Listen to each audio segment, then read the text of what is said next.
பக்கம் 468. இதில் முதல் 7 வசனங்கள். இந்த 7 வசனங்களிலே ஒரு பெரிய காரியம் அங்கு கொடுக்கப்பட்டிருக்கிறது. இதை நாம் இந்த நாளிலே சிந்திக்க ஆண்டவர் நம்முடைய உள்ளங்களை செவிகளை திறந்து தருவாராக.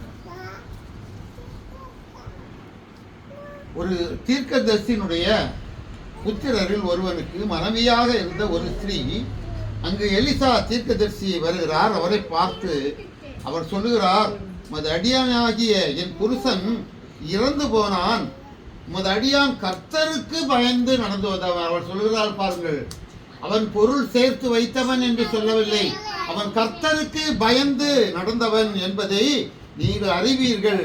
ஆனால் எங்களுக்கோ கடன் இருந்தது, இந்த கடன்களை கொடுத்தவர்கள் எங்களுடைய 2 குமாரரையும் தங்களுக்கு அடிமையாக்கி கொள்வோம் என்று சொல்லுகிறார்கள் என்பதை அந்த தீர்க்கதரிசியினிடத்திலேயே அந்த தீர்க்கதரிசியினுடைய மனைவி ஒரு விண்ணப்பத்தை அங்கு வைக்கிறாள்.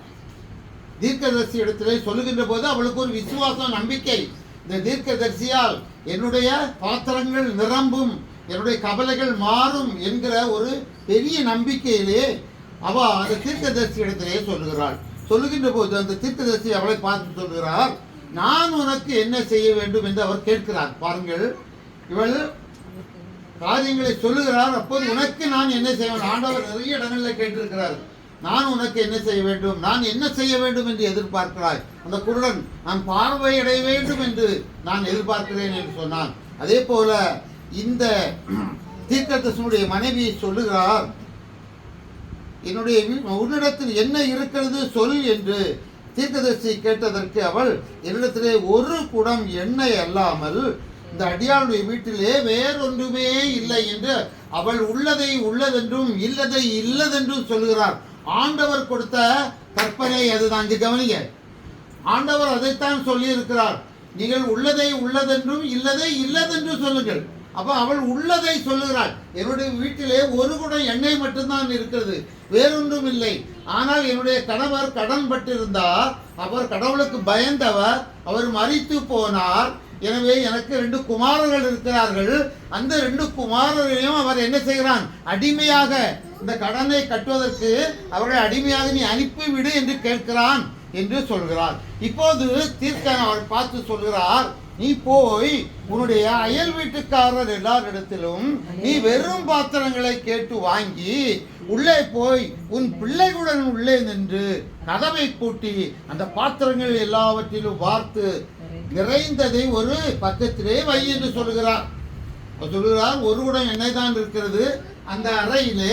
இப்போது நீ போய் நீ மற்றவர்களிடத்திலே பாத்திரங்களை, காலி பாத்திரங்களை வாங்கி அந்த அறையிலே கொண்டு வைத்து நீ அந்த கதவை பூட்டு உன்னுடைய பிள்ளைகளோடு அங்கே இரு என்று சொல்கிறார்.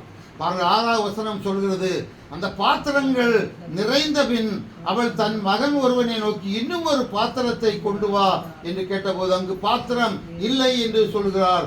அப்போது எண்ணெய் நின்று போயிற்று.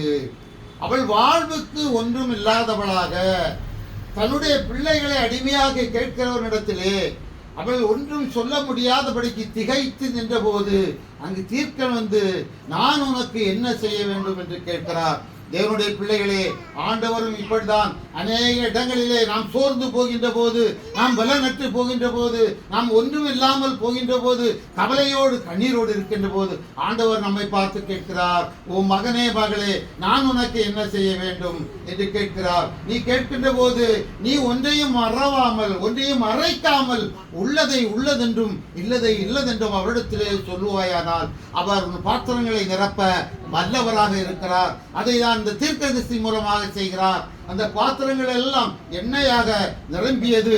அப்போது அவர் சொல்லுகிறார், நீ இவைகளை விற்று கடனை தீர்த்து நீ மறுபடியுமாக வாழ்ந்து கொள் என்று சொல்லி 7வது வசனத்தை படியுங்கள். அவள் போய் தேவனுடைய மனுஷனுக்கு அதை அறிவித்தாள். அப்பொழுது அவன், நீ போய் அந்த எண்ணெயை விற்று கடனை தீர்த்து மீந்ததை கொண்டு நீயும் உன் பிள்ளைகளும் ஜீவனம் பண்ணுங்கள் என்றார். நீயும் உன் பிள்ளைகளும் ஜீவனம் பண்ணுங்கள். நாம் ஜீவனம் பண்ணுவதற்குரிய கதவுகளை ஆண்டவர் திறக்கிறவராக இருக்கிறார். அவரை விசுவாசித்து நாம் உள்ளதை உள்ளதென்றும் இல்லதை இல்லதென்றும் அவரிடத்திலே கூற வேண்டும். நம் உள்ளங்களை திறந்த ஆண்டவரிடத்தை நாம் கேட்கின்ற போது அவர் நம்மை பார்த்து உனக்கு நான் என்ன செய்ய வேண்டும் என்று கேட்கின்ற போது நாம் உள்ளதை அவரிடத்திலே சொல்லுவோமானால் நம்முடைய பாத்திரங்களை அவர் நிரப்ப வல்லவராக இருக்கிறார். ஹல்லேலூயா. நம்முடைய பாத்திரங்கள் காலியாக இருக்கிறது. ஆண்டவரே, தாவீது சொல்லுகிறார் 23வது சங்கீதத்திலே, என் பாத்திரங்கள் நிரம்பி வழிய வேண்டும் என்று சொல்லுகிறார். நிரம்பி வழியும்படியாக நிரப்புகிறவர் அவர் ஒருவர் தான். கவலையினால், கண்ணீரினால், துக்கத்தினால் நாம் சோர்ந்து போய் இருக்கின்ற போது நம்முடைய பாத்திரங்கள் சமாதானம் என்னும் பாத்திரம், ஆவியின் பாத்திரம் அது காலியாக இருக்குமானால் ஆண்டவர் நிரப்ப வல்லவராக இருக்கிறார். ஆண்டவரே, நீர் என்னை நிரப்பும் தகப்பனே என்று கேட்கின்ற போது ஆண்டவர் அவருடைய பரிசுத்த ஆவினாலே நம் குடும்பங்களில் அனைவருக்கும் அவர் சமாதானத்தை தருகிறவராக இருக்கிறார். நம்முடைய குறைகளை எல்லாம் மாற்றுகிறவராக இருக்கிறார். நீ இவைகளை விற்று கடனை தீர்த்து நீ மீதி இருப்பதை வைத்து ஜீவனம் பண்ணு என்று சொல்லி அவளுக்கு ஒரு நல்ல வார்த்தையை அந்த தீர்க்கன் சொல்கிறார். ஹல்லேலூயா. எனவே நாம் இதை போல ஆண்டவரிடத்தில் கேட்கின்ற போது ஆண்டவர் நம்முடைய காலி பாத்திரங்களை எல்லாம் நிரப்ப வல்லவராக இருக்கிறார். ஒருவேளை நம்முடைய மாம்ச பிரகாரமாக பார்க்கின்ற போது இந்த காரியம் நம்முடைய தேவைக்கு, நம்முடைய அன்றாட வாழ்க்கைக்கு தேவையானவைகள். ஆனால் ஆவிக்குரிய வாழ்க்கையிலே தேவன் எல்லாவற்றையும், சமாதானத்தின் தேவன் நமக்கு ஆவியின் கனிகளை தர வல்லவராக இருக்கிறார். அபிஷேகத்தால் நம்மை நிரப்புகிறார் இல்லையா? யாருடைய தாடியில் இருந்து அபிஷேகம் வழிந்தது? ஆரோனுடைய தாடியிலே இருந்து அந்த அபிஷேக எண்ணெயால் அவன் அபிஷேகம் பண்ணுகிற போது அவனுடைய தாடியிலே இருந்து அந்த அபிஷேக எண்ணெய் ஒழுகிற்று என்று சொல்லி இருக்கிறது. தேவனுடைய பிள்ளைகளே, நாம் இந்த உலகத்துக்காக நாம் ஓடி உலகத்துக்கு பின்னாக அலைவதல்ல. ஆண்டவரை பற்றி ஆண்டவரையே இறுக பிடித்துக் கொள்கின்ற போது, அவருடைய அபிஷேகத்தினால் நிரப்பப்படுகின்ற போது, தீர்க்கன் ஒன்றுமில்லை, எலிசா இவர்கள் எதை கொண்டு சென்றார்கள்? ஒன்றுமில்லாமல் சென்றார்கள். எலியாவுக்கு எப்படி அவர் போஷித்தார் பாருங்கள். அவன் அந்த குகையிலே ஒளித்துக் கொண்டிருந்தான். தாகத்தை கொண்டு போஷித்தார். அவர் வல்லவராக இருக்கிறார். எனவே நாம் எதை குறித்து கவலைப்பட வேண்டியதில்லை. ஆண்டவரே என்று அழைக்கின்ற போது அவர் நம்மை போஷிக்க வல்லவராக இருக்கிறார். நம்மை வழிநடத்த வல்லவராக இருக்கிறார். நமக்கு நன்மையானது தர வல்லவராக இருக்கிறார். நம் குடும்பங்களில் பாரங்களை எல்லாம் மாற்றி, கவலை கண்ணீர்களை எல்லாம் மாற்றி நன்மையினால் அவர் நம்மை திருப்தியாக்க வல்லவராக இருக்கிறார். நீங்கள் உள்ளதை உள்ளதென்றும் இல்லதை இல்லதென்றும் சொல்லுங்கள். ஆண்டவர் உங்கள் பாலி பாத்திரங்களை நிரப்பி உங்களை ஆசீர்வதிப்பாராக. ஆமென். கண்களை